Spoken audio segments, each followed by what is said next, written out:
ETF index mutual funds నేర్చుకుని stock మార్కెట్లో రాణించాలనుకుంటున్నారా? వెంటనే ఈ నెంబర్కి కాల్ చేయండి. ఉపాసతామాత్మవిదః పురాణాః పరం పుమాంసం నిహితం గుహాయాం వయం యశోదా శిశుబాలలీలా కథాసుధా సింధుషు లీలయామః. భాగవత కథాసుధ తరువాయి భాగంలోకి వచ్చాం. మునులు ఋషులు వాళ్ళంతా చాలా కష్టపడి ఎక్కడో గుహల్లో కూర్చుని వేల కొద్ది సంవత్సరాలు తపస్సు చేసి అప్పుడు సాధిస్తారు భగవంతుణ్ణి. ఎప్పటికో మధ్యలో ఏదైనా చిన్న పొన్న పొరపాట్లు చేసో ఎవరైనా వచ్చి డిస్టర్బ్ చేస్తే తమ తాలూకు తపశక్తిని కొంత వృధా చేసుకునో మళ్ళీ మొదటికి వెళ్తుంటారు, బ్యాక్ టు ద పెవిలియన్. ఎక్కడ మొదలెట్టామో అక్కడికే వెళ్తూ ఉంటారు. మనకి ఆ కష్టం లేదండి, మనం ఆ ఇబ్బంది ఏం పడక్కర్లా. ఏం చెప్తున్నారు చూడండి, యశోదా శిశువు యొక్క బాలలీలలు ఉన్నాయి కదా, వాట్లల్లో మనం ఈదులాడుతూ హాయిగా ఆడుకుంటూ మనం భగవంతుడిని తెలుసుకుంటాం. చాలా తేలిగ్గా ముక్తిని పొందే మార్గం ఏంటంటే కృష్ణ గాథలు వినడం, ఆయన లీలల్లో మైమర్చిపోవటమే మనకి ముక్తికి సోపానం. ఋషులంత కష్టపడక్కర్లేదట. లీలాసుకులు ఎంత కరుణతోటో మనకి శ్లోకం తెలియజేశారు. మీరేం కష్టపడి అవి ఇవి చదవకండి అమ్మా, చక్క బాలకృష్ణుడు లీలలు చదువుకోండి, జామ్మని వెళ్ళిపోతారు మీరు వైకుంఠానికి అని చెప్తున్నారు. అయితే ఒకసారట మనం ఇప్పటిదాకా రకరకాలు కృష్ణలీలలు విన్నామండి.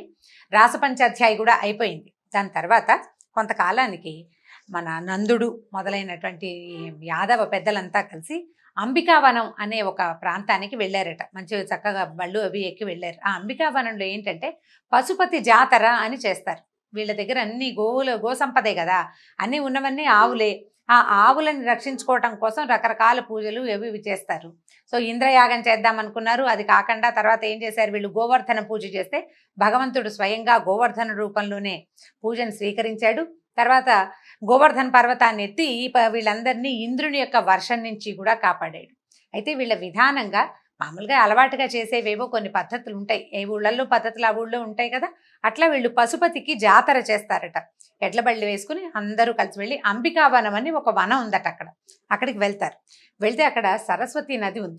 ఆ సరస్వతి నదిలో స్నానం చేసి పార్వతీ పరమేశ్వరులని పూజించి వారికి తాము తెచ్చినంటే వీళ్ళ ఉన్న సంపద అంతా గో సంపదే కదా, పాలు పెరుగు వెన్న నెయ్యి మొదలైనవి సమర్పించి చాలా చక్కగా ఉత్సవాలు బాగా జరుపుకున్నారు. జాతర జరుపుకుంటే ఏమైంది, ఈయన ఇంకా చేశాడు, విప్రులకి ధేనువులు బంగారము వస్త్రాలు అన్నము కూడా విరివిగా దానాలు చేశారట.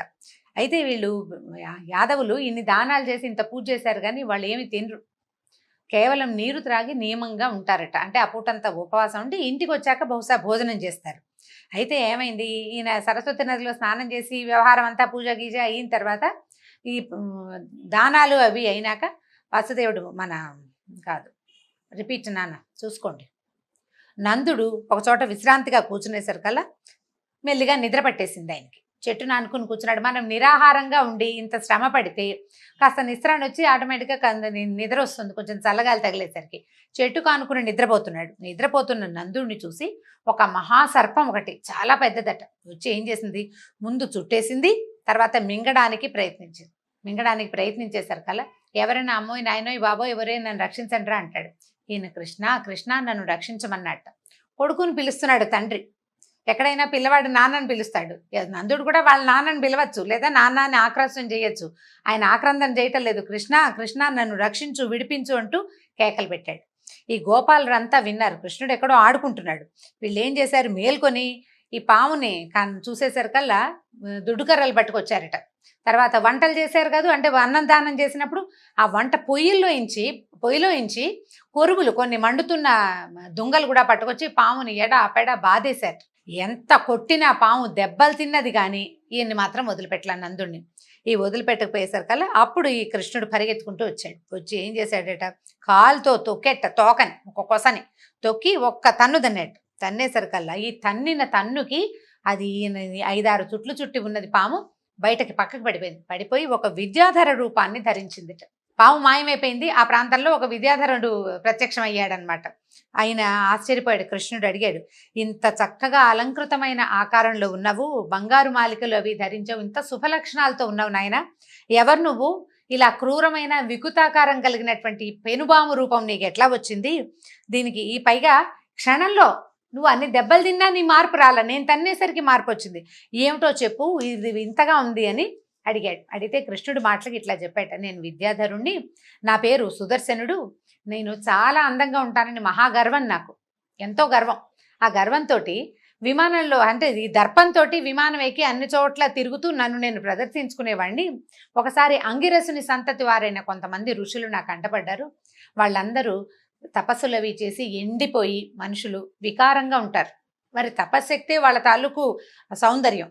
ఇది చూడ్డానికి సుమాత్రం మనం మొదటి లుక్నే మనం తెలుసుకుంటాం కదా, ఫస్ట్ చూడగానే మనకి ఏ భావన కలుగుతుంది, అదే ముఖ్యం. ఈ వికార రూపంగా ఉన్నటువంటి ఋషులను చూసి నేను బాగా నవ్వి వెక్కిరిచ్చాను. దాంతో నువ్వు సౌందర్య మదంతో ఇట్లా మమ్మల్ని గేలి చేసావు కాబట్టి పెనుబావువై పడిపోయి ఉండమని వాళ్ళు నన్ను శపించేశారు. అందుకని నేను ఇట్లా పడిపోయాను. అయితే నేను శాపావసానం చెప్పమని బాగా బతిమలాడి అడిగితే ఏం చెప్పారంటే, మానవుల భయాన్ని నివారించడానికి యాదవ వంశంలో విష్ణువు అవతరించబోతాడు, అది ఎప్పటి సంగతో. అతను కాలితోటి తంతాడు నిన్ను, ఆయన కాలి తన్ను తగిలాకే నీకు ఈ రూపం పోతుంది అని చెప్పారు వాళ్ళు.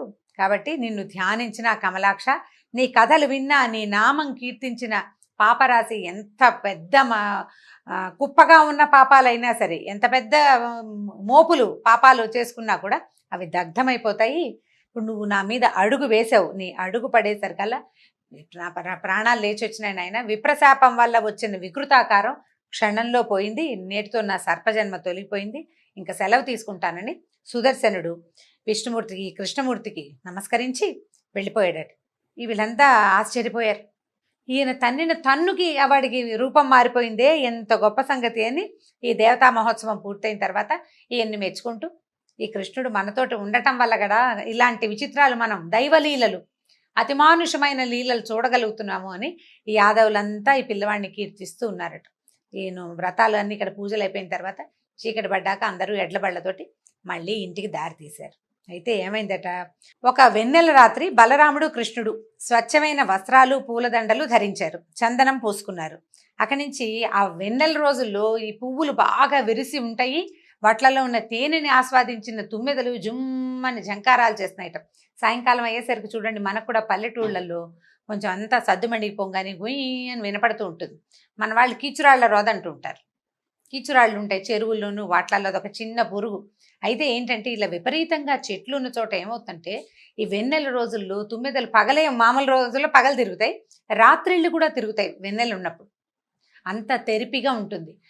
ఇళ్ళు వాకిళ్ళు పెద్దగా లేవు, పెద్దగా మేడలు మిద్దెలు లేవు, జనసంచారం ఉన్న సాయంకాలం చీకటి పడేసరికల్లా ఆహారాన్ని తీసుకొని అన్ని విశ్రమించేస్తారు జనం అంతా.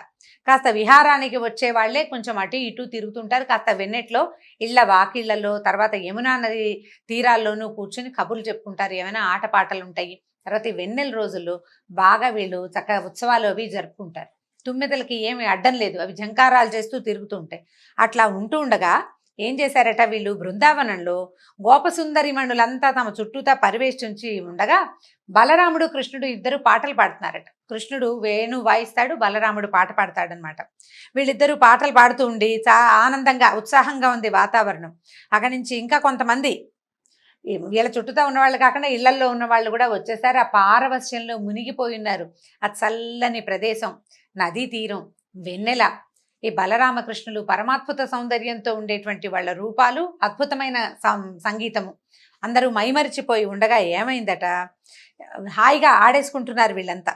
ఆ సమయంలో కుబేరుని భటుడైన శంఖచూడు అని అనేవాడు, శంఖచూడు అనే పేరున్నవాడు వీరితో పాటు ఉన్న ఈ గోపకాంతల్ని యోగ బలంతో బలాత్కారంగా పట్టుకుని ఉత్తర దిశకి తీసుకెళ్ళిపోయాడట. అప్పుడు వీళ్ళు అరిచి కేకలు పెట్టారు, బలరామ కృష్ణ, రామకృష్ణ రక్షించండి అని కేకలు పెట్టారు. స్త్రీలంతా కేకలు పెట్టేసరికి బలరామకృష్ణులు ఇద్దరు వాళ్ళే విన్నారు, వినపడిన పిలుపులు.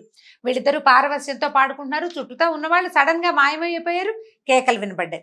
ఈ మహాబలవంతులైన అన్నదమ్ములు ఇద్దరు వెంటనే ఏం చేశారట, పక్కన ఉన్న మద్ది చెట్లని పెరికేశారు, భూమిలోంచి పెరికి చేత్తో పుచ్చుకుని ఎట్లా వెళ్ళారంటే కాలుడు మృత్యువు లాగా పరిగెత్తారట అతని వెనకాల. వెళ్ళి ఏం భయపడకండి అని చెప్పి ఆ గుహ్యకుడైన అంటే ఈ విద్యాధరుడితోటి గంధర్వుడితోటి పోటీ పడ్డారు, పోట్లాటకి దిగారనమాట.